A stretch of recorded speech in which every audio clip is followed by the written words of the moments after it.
Let us open our Bible on John 17, verse 19. Please read. Praise the Lord. And for their sakes I sanctify myself, that they also might be sanctified through the truth. So dito natin makikita ang responsibility ng ating Panginoong Hesukristo na kanyang pinanindigan. Bilang Savior ng lahat ng tao sa mundong ito, talagang iningatan niya ang kanyang sarili. Para sa ganun, maging victorious, successful ang kanyang pagliligtas sa atin at sa lahat ng mga tao. Kaya sinabi dito, for their sakes I sanctify myself, that they also might be sanctified through thy truth. Now, kung ang truth ang pag-usapan ng ating Panginoong Hesukristo, ito yung magbibigay sa bawat isa ng kagawasan o kalayaan mula sa kasalanan. Ang tao mapalaya sa kasalanan o kaya sa karumihan, siya'y makaangkin kahit paman ng kalinisan sa buhay dahil hindi na siya alipin ng kasalanan dahil napalaya na nga siya eh. At the same time, naging alipin na rin siya ng katuwiran. Kaya napaka-importante yung katotohanan ng Diyos. Now, aside sa ating Panginoong Hesukristo personally, iningatan niya ang kanyang sarili bilang maging Savior. This is also a direct instruction sa bawat buhay natin. This is also a direct example na dapat nating tularan ang kanyang ipinakita sa mundong ito. Kaya nga, living as an example that we should follow His steps. Tayo rin sa sarili natin, sabihin din natin, I sanctify myself para yung iba rin ay masanctify sa pamamagitan ng inyong katotohanan.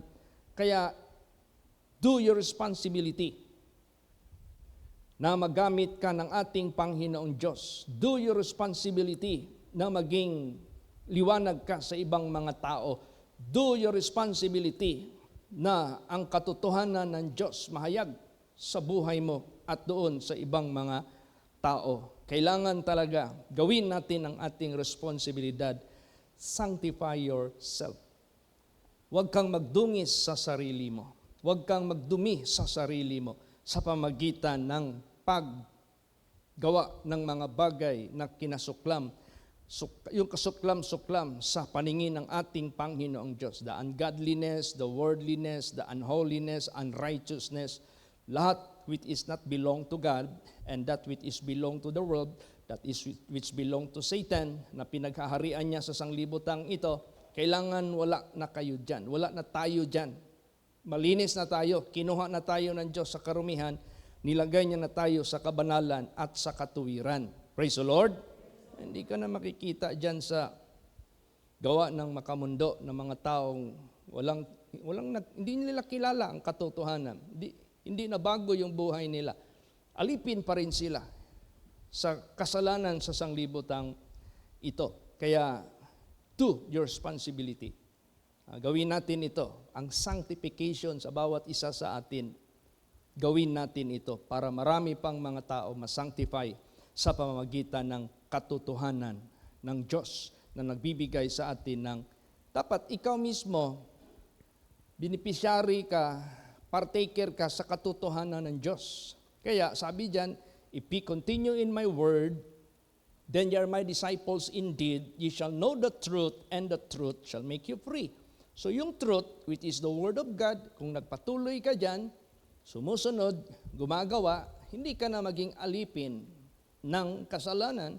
So, ikaw ngayon naging halimbawa sa katotohanan ng Diyos na napalaya sa kasalanan, karumihan, at gumagawa na ng kalinisan at kabanalan sa mata ng ating Panginoong Diyos. Maging liwanag ka sa mundong ito. Gagamitin ka ng Diyos as instrument na magligtas ng mga tao. Ganun yan ang gagawin ng ating Panginoong Diyos. Kaya basahin natin ano ang ginawa ng ating Panginoong Hesukristo. Aside na iningatan niya ang kanyang sarili sa kalinisan, basa pa, Titus 2:14. Praise the Lord, who gave himself for us, that he might redeem us from all iniquity, and purify unto himself a peculiar people, zealous of good works. Yan. Binigay niya ang kanyang sarili para sa atin, para tayo ay matubos mula sa ating mga kasalanan. At tayo ay malilinis sa Kanya bilang isang peculiar people, zealous of good works. So anong ginawa niya? Binigay niya ang kanyang buhay. Binigay niya ang kanyang sarili. How about tayo? Ibibigay din natin ang ating sarili for the sake sa iba na maliligtas. Praise the Lord. Oh, kailangan yan. Mag-sacrifice tayo. I-offer natin yung buhay natin sa Diyos para maging instrumento sa ikaliligtas ng maraming kaluluwa. Minsan, magkwento ako sa mga anak ng Diyos dyan sa Madsayap, Dahican. Minsan, magkwento ko yung hiking namin na hindi ko na kayang i-imagine na nakayanan ko yun. Dahil sa sobrang hirap, sa sobrang layo. Pero, ang purpose noon, para maligtas yung mga kaluluwa doon. Kaya, nagkaroon na ng Chumbukan Congregation. Kung balikan naman din natin ang buhay ni Pastor Samuel Algabre, kasama ang mga Crusaders, grabe yung mga kwento nila, yung sakripisyo nila sa pag-hike, sa gutom, sa hirap ng sasakyan.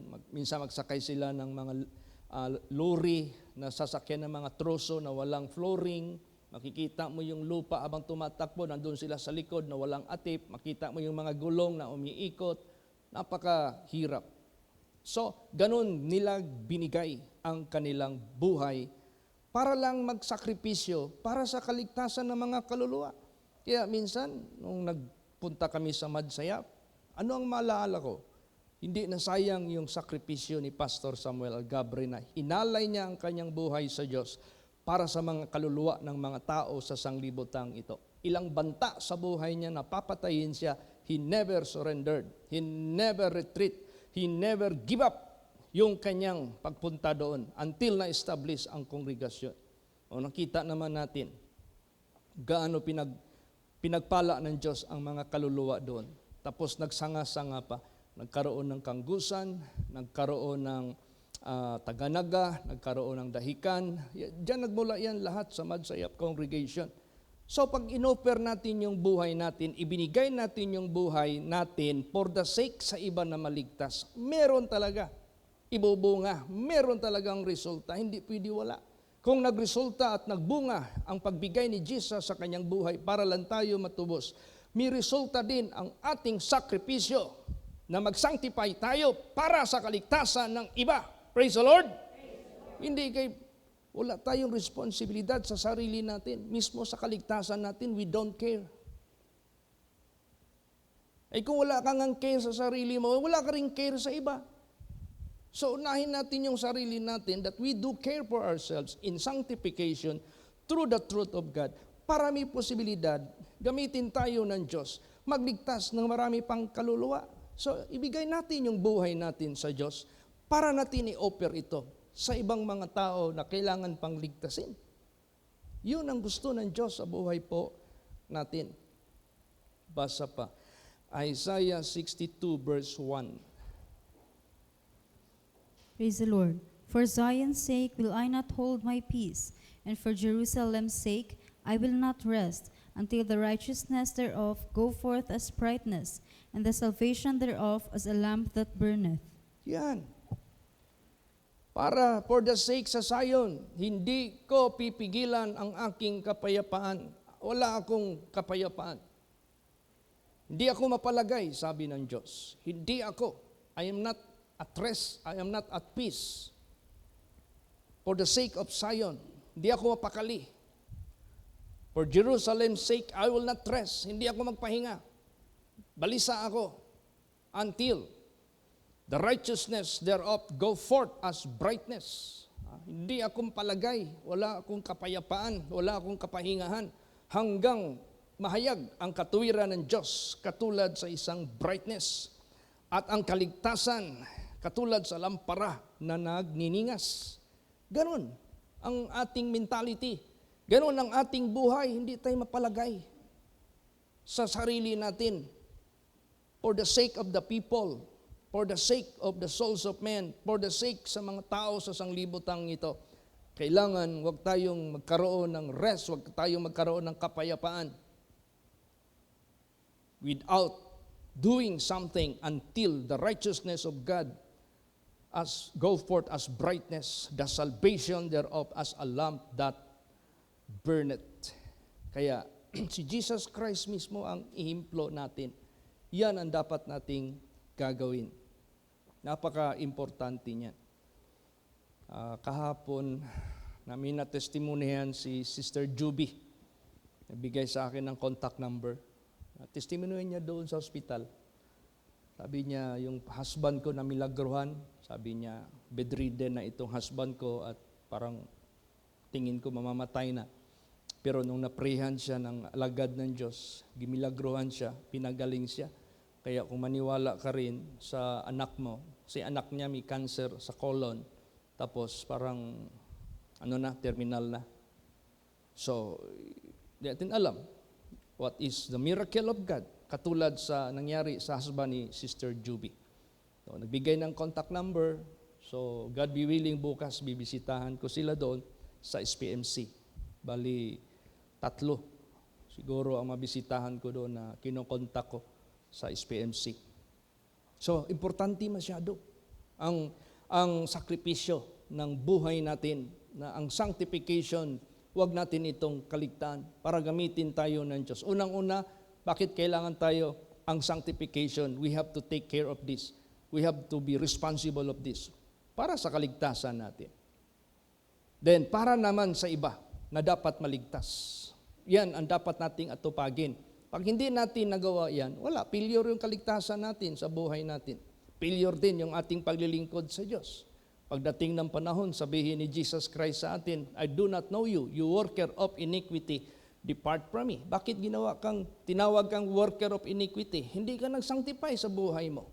Hindi ka naglinis sa sarili mo. Hindi mo niresist ang mga tukso. Hindi mo hinuntuan yung mga weaknesses mo, yung mga kahuyangon mo, na pabalik-balik na kasalanan. Hindi mo hinintuan yan. Kaya nga sinasabi dyan, let us run the race with patience. And let us put out all the sin that is easily beset us. Yung mga weaknesses, alam mo sa buhay natin. Huwag mong alagaan yung kahuyangon mo. Wala dito sa bersikulo, sa Biblia ni Isa, na yung mga weaknesses ng mga anak ng Diyos, alagaan mo yan. O kaya gawin mo yang dahilan. O kaya gawin mo yang excuse. No! Ang karamihan dito, be strong in the Lord. Magpakalakas ka sa Panginoon. Hindi pwede, hindi ka magpakalakas sa Panginoon. Matatalo ka. 3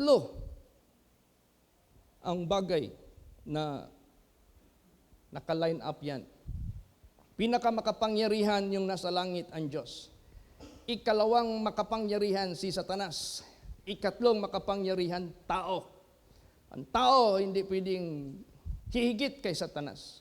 Kay fallen angels yan. Ang Satanas hindi naman pwedeng hihigit sa Diyos kasi wala nang above sa Diyos. O ngayon, kung hindi ka maging strong in the Lord, meron ka kayang karapatan, kapangyarihan, meron ka kayang chance manalo kay Satanas? Wala.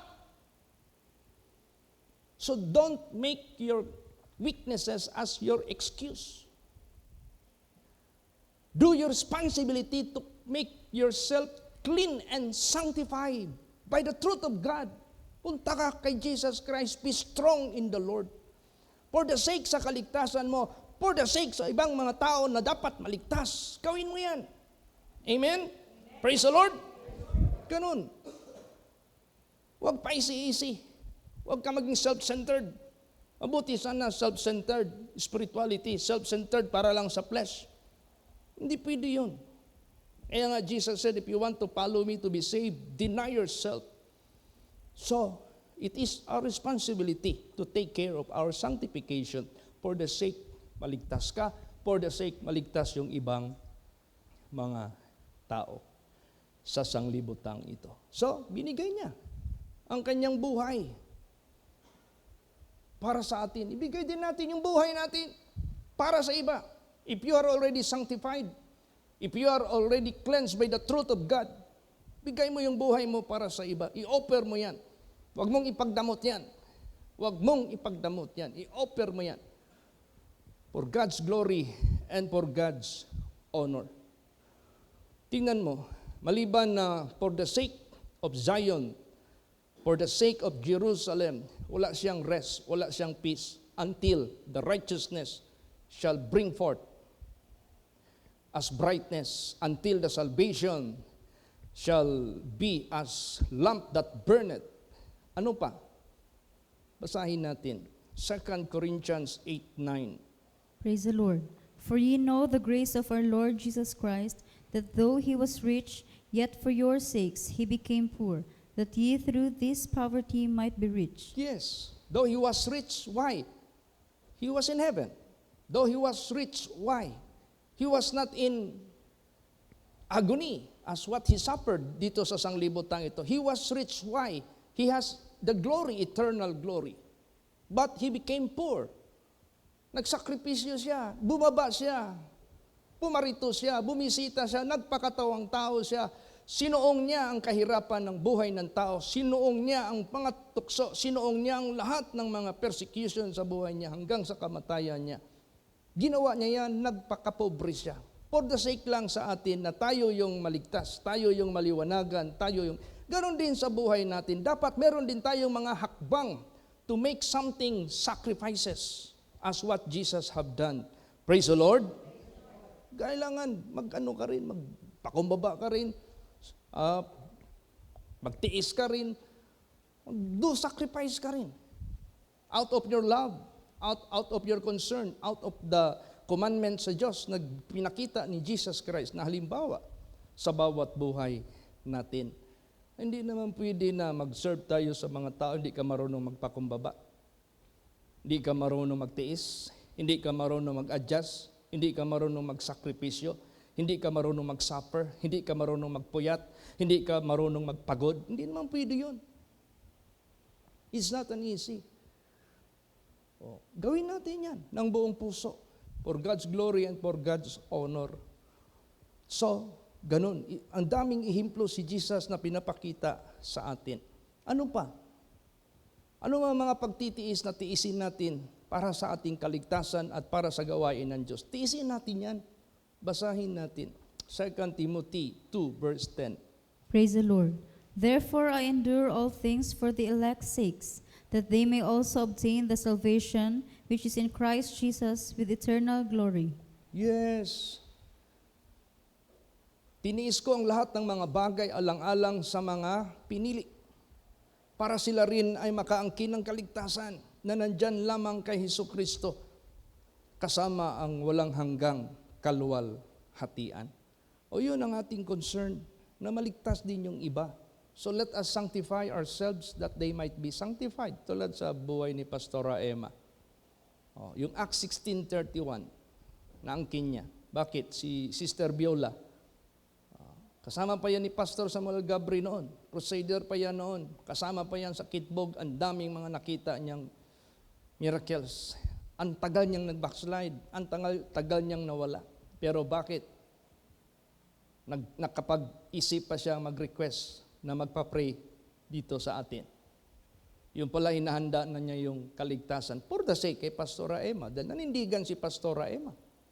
Kasi kung walang maninindigan, wala.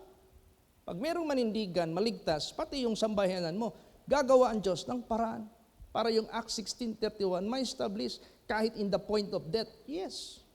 Praise the Lord. Ganon ka-importante. Hindi tayo maninindigan yung ating sambayanan, hindi maligtas. Sabihin man nila, ikaw nga, numero uno kang hindi nagbago. Ikaw nga, numero uno kang wala pa rin kabanalan, hindi ka huminto dyan sa mga gawain mo sa mundo. Wala, hindi yan maligtas, hindi yan maniwala. Pero kung nanindigan ka, bakit nakaisip si Sister Beulah? Dahil nakita niya yung kapatid niya na nanindigan ng buong puso. Di na bumalik sa kamunduhan, na natili sa paglilingkod sa Diyos. Di naisip niya, mamamatay naman siguro ako. Wala naman akong papupuntahan, kundi mamamatay man talaga ako. Gusto ko makahanda, tawagan ko si ate, mag-request ako sa pastor nila magpa-pray. Meron pa siyang nakikitang liwanag. Meron pa siyang nakitang may tao na nag-sanctify sa sarili, na maging karapat-dapat na magkoconnect sa kanyang kaligtasan. Kaya si Jesus Christ, sinabi niya, I sanctify myself para makonect tayo sa Kanya, para masanctify din tayo. So ganoon ka-importante yung ating sanctification. Ano ba itong pagliligtas? Ano ba itong sanctification? Sanctification that is absolutely, completely out from sin, away from sin. So away from sin, out from sin, you are no longer worker of sin, you are no longer transgressor, you are no longer a sinner, but you are holy, you are righteous in the eyes of God, at ang Diyos na ang namumuhay sa buhay mo. You belong to God, to the holiness, to the righteousness of God, to the leading of God, to the works of God, to the ministry, lahat kung ano yung nandyan sa Diyos, kanya ka na. So tayo noon, nandito pa tayo sa mundo, makasalanan tayo noon, asset tayo ni Satanas. Curse tayo para sa mga kaluluwa ng tao kasi gagamitin tayo ng dyablo para iligaw ang tao sa kasalanan. Pero pag ikaw'y niligtas sa Diyos o ng Diyos, nilagay ka na niya sa kalinisan, sa kabanalan, sanctified ka na, blessing ka na sa mundong ito. Kasi magsiserve ka as light, magsiserve ka as lamp, magsiserve ka as lahat ng mga karapat-dapat na maligtas ang tao, gagamitin ka ng Diyos kasi you belong to God. Kaya yan ang buhay natin. Dati curse tayo sa mundo. Pag niligtas ka ng Diyos, iningatan mo yung sanctification mo, blessing ka na sa mundo. Pero liligtasin ka ng Diyos, ayaw mo pa rin mamuhay sa sanctification, magdumi-dumi ka pa rin sa sarili mo, mag-isi-isi ka pa rin, curse ka pa rin sa mundo. Curse ka pa rin sa mga tao. You can never be a blessing. Kaya anong sinabi dito, basahin natin. Zechariah 8 verse 13. Praise the Lord. And it shall come to pass that as ye were accursed among the heathen, O house of Judah and house of Israel, so will I save you, and you shall be a blessing. Fear not, but let your hands be strong. Ayan, di ba maliwanag? Sa mga nakaraan, kayo ay dating mga hamak. Doon sa mga hidden. Anong hamak? Curse. Sumpa kayo sa mga tao. Nagdala kayo ng impyerno sa buhay ng tao. Nagdala kayo ng kadiliman sa mga tao. Nagdala kayo ng karumihan sa mga tao. Curse kayo among the hidden. O house of Judah and house of Israel, so will I save you. Kaya ligtasin ko kayo. For what? That ye shall be a blessing. Hindi ka maging blessing not unless you're saved. Hindi ka maging blessing not unless you're sanctified. Hindi ka maging blessing unless you're godly. Hindi ka maging blessing unless you're righteous in the eyes of God. So, iligtas ka ng Diyos para masanctify ka, para maging blessing ka na. Fear not, but let your hands be strong. Kaya, kondisyon. Magpakalakas tayo. Kasi si Satanas, tutuksoin talaga tayo. Sigurado talaga yan. Magpakalakas talaga tayo para matalo natin si Taning. Matalo natin yung flesh natin. Ma-overcome natin yung sarili natin. Be strong in the Lord. Now, kung sinabing be strong in the Lord, nagpapaka-strong ka sa inner man mo. Yung mensahe kaninang devotional. I pray, I cried unto the Lord, and answered me. And strengthen in my soul. Kaya yung pagka-prayerful natin, yan yung nagpapalakas ng ating inner man. Mawala lahat yung mga weaknesses natin. Hindi na tayo kayang taluhin ng dyablo kasi stronger na tayo kaysa sa kanya. because of the Spirit of God that is in us. Only the Spirit of God that can make us stronger than Satan. Because the Spirit of God that is God Himself and that is our Lord Jesus Christ. Prayerful, buhayin mo lagi yung Spirit ng Diyos sa buhay mo, hindi kay tambakan mo ng karumihan, tambakan mo ng basura. Anong sinabi dyan? Whosoever defile the temple of God, God will destroy it. Don't you know the Spirit of God dwelleth in you? So be clean, be holy, be sanctified. Don't ever be defiled by the ways of the world. Kaya, yan, maging blessing ka. Pero, you must be strong. You must be strong. You must be an overcomer. You must be a valiant. You must be a quick-like man. You must be a warrior. You must be an overcomer. You must be very courageous. You must be very brave. Nandiyan na lahat ang quality ng pagka-warrior mo. Godly warrior. Nandiyan na. Pakatapang ka, magpakatibay ka dyan sa ating Panginoong Diyos. Huwag kang magpapaloy-paloy. Huwag kang magpahuyang-huyang. Wala. Dito, pinagbabawalan tayo ng Diyos to remain in our weaknesses. Huwag mong gawing dahilan yan. Weakness ko kasi yan, sorry na lang, pasensya na. Ano ka? Tapon mo yan, ibasura mo yan, dadalhin ka niya yan sa impyerno. Tingnan mo, sino yung mga weak dito, yun ang kinakain ng dyablo. Tingnan mo yung Amalekites. Kung sino yung nahuli, yun ang pinatay nila. Weak eh. Hindi pwede na yung weakness mo, hindi yan gagaling. Dapat gagaling yan, maging strong yan. Let them say, I am weak, I am strong. Oh, weak ka, magpaka-strong ka, wag ka manatili sa weakness mo. Aanihin mo yan. Ayaw talaga ng Diyos yung espiritu na parang pendulum.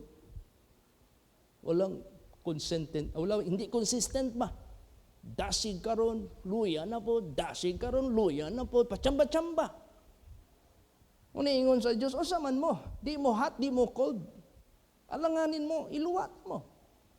Hindi tayo natakot niyan. Di ba ba nahadlo ka na ang atong espiritu, murag pindulom, way klaro. Iluwa ka sa Diyos. Oh, di ba ta mahadlo ka na? Nabi na sa Revelation. Di ka init, di po ka kanang cold kaayo. Alanganin ka, lukewarm. Iluwa ka sa Diyos. Kung nagusto sa atong albalo ba, mga pag-ampo, babagan ay mga babag. Sikag ampo, nakagipang. Ay, wag yung gihatag sa Diyos. Nahibabag eh. Wa pa ka nag-full surrender sa iya, ha? Wa pa ka naging serious sa iya, ha? Wa pa ka nagmatinod-anon sa iya, ha? Dili pa ka consistent para niya. Babag! Di ginamatubag sa Diyos. Muna, ang sanctification, dili ni madala nato og kanang paanaan nga panginabuhi. Wala na diri sa Biblia. Ang naa dinhi sa Biblia, be strong in the Lord. Endure hardness, strive hard to enter. Naa tanang quality, pakita na sa imong kinabuhi. Kay mo na gi-require sa Dios sa ato. Ihatag imong kinabuhi sa Dios. Dili kay mura kag sipon og bata. Labas-pasok. Dili na. Kaya yung ka maka-convince sa Diyos. Ang Diyos pa naman, super quality. Ang Diyos pa naman, perfect. Ang Diyos pa naman, high standard. Una bitaw, kung mudawat malantaw ging harian nga di ma-move, let us serve God acceptably with reverence and godly fear. Isihon lang nimo ang pagrelasyon nimo sa Diyos. Tawhonon ka lang gihapon, yutanon ka lang gihapon, nagsandig gihapon ka sa imong mga kahuyangon, palangga lang gihapon nimo yung mga kahuyangon, muna mo patay sa imong kalag. Mabitaw giingon din ha, ayaw pasagde ang inyong mga tiil nga nangapiang nga di na maayo. Let it rather be healed. Para tuloy-tuloy. Kay dili ganin na maayo ng imuhang pagkapiang-piang, imong mga weaknesses ba? Muna mo out of way nimo. Mawala ka gyud sa mapa, sa kaluwasan. Ana, kay importante. Tanawa si Jesus, I sanctify myself. Kay nate responsibility. Una sa atong kaluwasan, ikaduha sa uban. Permanente ang imong kuan, pagpangalaga din ha kay Jesus. Ayaw gyud isi-isihan na. Ayaw gyud. Malip behind yun ta. Biyaan yun ka. Nag-warning na biyadaan si Lord Jesus na pangandamin ninyo ang inyong kalag. Pangandamin ninyo na. Ano saan niyo pagpangandam sa kalag kung di ka masanctify? Saan niyo pag-sanctify? Minus ka. Pag-anhi din sa balayalang puanan, maminaw kinasing-kasing sa pulong sa Diyos. Magsalig kag live, kung man nang mag-live ka nga, kung makaabot man ka sa simbahan, anong mag-live bang ka? Yan sa may disadvantage sa live. Sige daw, pag-live mo sa balay. Sige, testing unsay diferensya na mo din Siyempre, mag-live ka sa balay. Anytime, biyani mo ng pagpaminaw, kay agto kag kusina, agto kag kwarto, dukaon ka, maghigda ka, mawala ka sa konsentrasyon. Kanang live o review, para na sa mga abroad, nga wag simbahan dito. Kanya maminaw na sila, wa na'y trabaho. Kanang alive ang ilahang una-una. O niya, makabot man na ikadere, kaya man imong abuton din O ni man kamuanhe din kay mag-live ka. Ayaw. Ayaw na nahimo sa imong kinabuhi. Kay ka na tinunto na. Nga pagpangalagad, di na kinasing-kasing. Dili na mao ang behavior nga nag-strive ka. Praise the Lord. Balumon sa strive. Paningkamot. Piyayan tanang kahuyangon. Biyay potla tanan ng mga butang nga nagakupot sa imuhang kadasig. Potla na. Sutoy. Panayo sa tanan. Diretso. Mo nagihimo ni Lord Jesus Christ. For the sake sa uban. Nagsakripisyo siya. Kihatag niya iyang kinabuhi. Praise the Lord. Mao po na kita. Basahon na to. 1 Corinthians 1:2. Praise the Lord. Unto the church of God which is at Corinth, to them that are sanctified in Christ Jesus, called to be saints, with all that in every place call upon the name of Jesus Christ our Lord, both theirs and ours. Iya. Sanctified sila tanan. Kanang simbahana nga nasa Corinth, sanctified sila. Diha kay Jesus Christ. Gitawag silang mga saints. Di ka matawag nga saints kung nakay sin. Di ka matawag nga saint kung hugaw ka. Di ka matawag nga saint kung ungodly ka. Di ka matawag og saint kung balik-balik ka sa imong kahuyangon, sa imong kasalanan. Nagparog ni sila, nagmalig-unon ni sila. With all that in every place call upon the name of Jesus Christ. Tanan lugar, asa man sila, pirmi sila magtawag kay Jesus Christ. Both theirs and ours. See? Muna sa atong ginabuhi, dili pwede mag-isi-isi. Para ang kunon ta sa Diyos, di niya ta ikaulaw. Balo ka how God claim His people. Pagkaunsa-unsa man ang kalibutan, He will claim you. Mubalik siya, He will claim you. Mutawag ka, He will claim you. Pero ang dili iyaha, mutawag, dili niya i-claim. Ang uban, nga wa magpakabalaan, di niya na makita, di niya na madungog. Muna giingon sa Isaiah chapter 59 verse 2, na ay hadlang. Una, ang sanctification mo na mo abri sa naong sa Diyos, sa presensya sa Diyos. Anak ka importante. Muna dili na ikaulaw sa Diyos ang mga sanctified. Basa, Hebrews 2:11. Praise the Lord. For both he that sanctifieth and they who are sanctified are all of one, for which cause he is not ashamed to call them brethren. Yan. Sila nga nagahinlo og sila nga mga hinlo o sara. Siyempre, pareho naman sanctified. ikaw nga nahinlo, ikaw pod ang nagahinlo sa uban, nagpahinlo pod sila, nituo pod sila, so na-sanctify.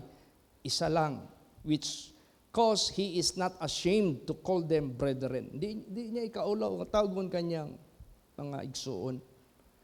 So, kining pulong sa Dios, mao gini makasanctify nato, wala nagaylain. Basa John 17:17. Praise the Lord. Sanctify them through thy truth. Thy word is truth. Yes, sanctify them through thy truth. Thy word is truth. Mo na number 1 nga paagi ni Satanas para mahugawan ka, di ka masanctify, babagan jud ka. Mo ani simbahan, babagan jud ka. Mao ginay number 1 jud nga taktik sa kaaway. We are no longer ignorant of his devices. According to 2 Corinthians 4:4, the God of this world hath blinded the mind of them which believe not, lest the glorious gospel of Jesus Christ should shine upon them. Ayaw gyud ni taning nga musanag ning glorious gospel of Jesus sa mga tao. So para dili ni musanag, babagan ang pag-anhi sa balay alampuanan. Babagan yun na ikaw po, sugot ra pud ka. Okay ra pud. No, ayaw pagsugot. Oy. Don't agree with that. Let us agree with God. Let us agree nga masanctify ta sa word of truth. Anita dire. Aminaw ta sa pulong sa Dios kinasing-kasing. Namay mo pugong sa ato ang una-una sa atong kasing-kasing. Ayaw gina. Padag-a sa imong kinabuhi. Potla na tanan. Pag-world. Para sa kaluwasan. Magwala ka para sa kaluwasan. Di gani ka magwala. Isiihon ka lang. Kuptan ka. Unay gusto sa Diyos sa atong kinabuhi. Strive. Maningkamot yun. Una, sultian ko ka, daghan na ba yung warning si Jesus Christ? Di gani maminaw ang matag usa. Di gani ka mag-response accordingly. Ayun lang yun. Pag-expect. Nga na ay mahitabo sa imong kaluwasan. Dili na ang kaluwasan. Maningkamot yun ang tanan. Last verse, basahan nato 2 Corinthians 4:15. Praise the Lord. For all things are for your sakes, that the abundant grace might through the thanksgiving of many redound to the glory of God. Sige, gihimo na tanan para sa inyo. Para sa atoa, tanan gihimo na niya tanan. Ang abundansyang grasya para pinagi niya na mapasalamaton ka sa Diyos, sa kahimayaan sa Diyos. Tanan. For the sake sa ato, gihimo na niya ang tanan. Ang pangutana, gihimo pud ba nato ang tanan? Para mo response ta sa iyang gipakita ka nato, nga pag-awhag nato, pagluwas nato. Na. So, ayaw pag-isi-isi. Ayaw pagkumpiyansa sa imong kinabuhi. Praise the Lord. Ayaw na mo pagpatad og kuan, luto sa man mo. Mura ano sa mga kamuundang? Ay na mo patad og luto. Ayaw na. Ampo mo, kinasing-kasing, Lord, panalanginin niya akong panginabuyan. Ayaw na ihatag dito sa kamot ni Satanas. Ayaw po expect nga madaog ka kay ulipunon ka na manginabuhi ka na lang inana nga pamaagi, wala na. That is out of godliness. That is worldliness. O muna sa inyong kinabuhi, kanus ama mo magdesisyon. Kanus ama mo maninood kung huli na ang tanan. So, therefore, sanctify yourself. Be concerned. Concern ka sa imong sarili, sa sanctification. Kaya ang uban, napatay igsuon, napatay manghod, napatay magulang. Tanaw man na sila sa ato. Muna ingon ni Jesus Christ, nag-sanctify jud ko sa akong kaugalingon para sila ma-sanctify for the sake of them. Amon po na itong ihimplo. Muna ipakita ni Jesus nga ihimplo, himo anak, kinasing-kasing. Sacrifice jud ka. Kaya kay maani sa imong gibuhat sa atubangan sa Dios. Anihon gyud na nimo. Panalanginan jud ka sa atong buhing Dios. Mahimo kang blessing. Kung disobey ta, mahimo tang curse sa mga taong walay pagtuo. Giluwas ka, be strong. para mahimo kang blessing ngadto sa mga hidden, sa mga wa pa maluwas. So therefore, don't neglect to maintain the sanctification. Praise the Lord. Through the truth, through the word of God. Kanunay yun na ibutang sa huna-huna o kasing-kasing. So let's pray always and be a instrument of God. Be useful for the Lord's ministry, for the Lord's doing. Di man ta mahimong useful kung di ta sanctified. O ingon sa Bible, bisag asa ka pa, naapa ka dito sa clay or earthen vessel, naapa ka dito sa brass, naapa ka dito sa iron, naapa ka dito sa silver or sa gold, asa ka man dinhi. If any man purge from this, asa ka man nabilong, maghinlo gani ka, himuong kang sudlanan sa kadong ganan. It's no longer you, it's God who is using you mightily. Praise the Lord. Ang Diyos mo gamit nimo mightily. If any man purge himself from this, he shall be a vessel unto honor, sanctified, meet. Unsay meet? Angayan. For what? For his use, for the master's use. Unsa pa? And prepared unto every good work. Handa ka. Pagbuhat sa matag maayo buhat nga ipahimo sa Dios dinha sa imong kinabuhi. So, treasure it in your heart.